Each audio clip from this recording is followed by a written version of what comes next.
Hey there, I just wanted to talk today about premarital therapy because I hear a lot of times that people say, I went to premarital therapy and it didn't help. We didn't cover anything, we didn't do anything.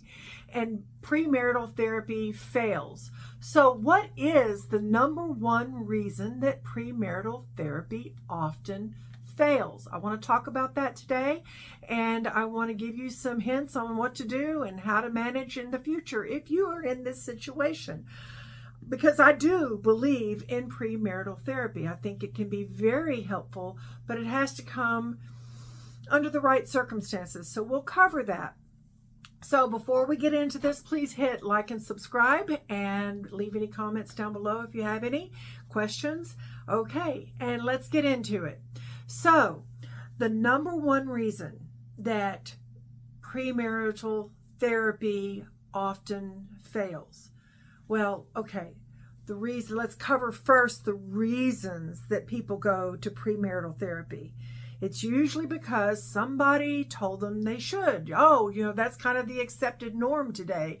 Oh, you're getting married, you better go to premarital therapy. In fact, there are some ministers or churches who will not conduct a ceremony until you've been through at least, I don't know, the prerequisite 3 or whatever, however many therapy sessions, premarital therapy sessions that they require you to go to.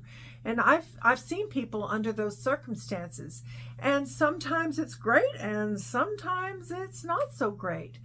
But it doesn't seem to really prevent them from being able to overcome some of the obstacles. So that's one of the reasons. Let's get into this. The reason is that you've already made the decision to get married. We're like, wait a minute. You mean once I've made the decision to get married, premarital therapy fails? Sometimes yes. Because you've already decided that you're going to get married no matter what. You've bought the ring, you've sent out the date or the invitations even. You've already lined up the cake, you've bought the dress. All of this money has been spent. And now you're just going through the motions of premarital therapy. Once you've already made that decision, that commitment, then that makes it harder to back out. If in premarital therapy you discover that you are maybe not as good a fit as you thought you would be. And a lot of times, people think they're not honest in premarital therapy.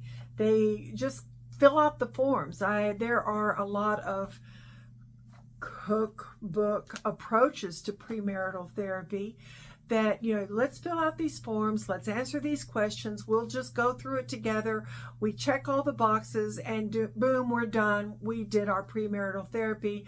We have a rubber stamp that our marriage is going to be really good and successful. Unfortunately, it doesn't always work out that way, because in doing a lot of these things, we aren't necessarily honest with each other or ourselves. So you have to be really cognizant of being honest. And a lot of times we don't want to do that, because after all, we've already bought the ring and the dress and sent out the invitations. We've already done all of that. So we just say, oh, it'll work out. We'll figure that out, and we don't have to really talk about this right now. I cannot tell you how many people who I've seen in my office who have never discussed some of the issues that we talk about in our office, because they just thought, well, we'll get through it. One of the problems there is that when, let's say, traditional, he asked her to marry him, and when he says, will you marry me, he has this idea in his mind about what that marriage is going to look like.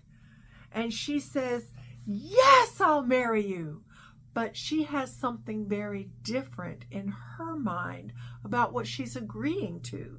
And so they aren't even on the same page to begin with when they agreed to get married. So one of the problems is that premarital therapy doesn't really happen in the right timing. That premarital therapy should probably take place after you've been dating for 6 to 9 months. And I mean dating and seeing each other in lots of different circumstances. This is one of the reasons that long distance relationships often are full of pitfalls, because you haven't seen each other in enough normal daily routine situations, and you don't really know each other. And we don't talk about these things because, well, it might be uncomfortable to talk about some of the things that we just don't talk about in polite society, or we just assume that we know each other. We know what the other one's thinking, and we don't have to do that. So we haven't covered those issues. So making sure that you do premarital therapy before you get engaged. I know, but if you're thinking about getting engaged, I'm hoping you're having these conversations before you agree to get married. You've got to have these conversations before, not after. So, the number one reason that premarital therapy often fails is that it is the last thing people do before they say, I do. And when you wait until I do to hash out your differences or to come to agreement on things, you're going to end up having a lot of discord.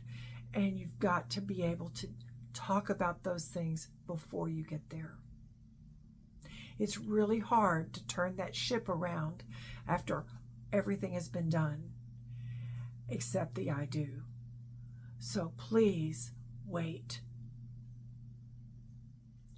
So please make sure you do it early and not late.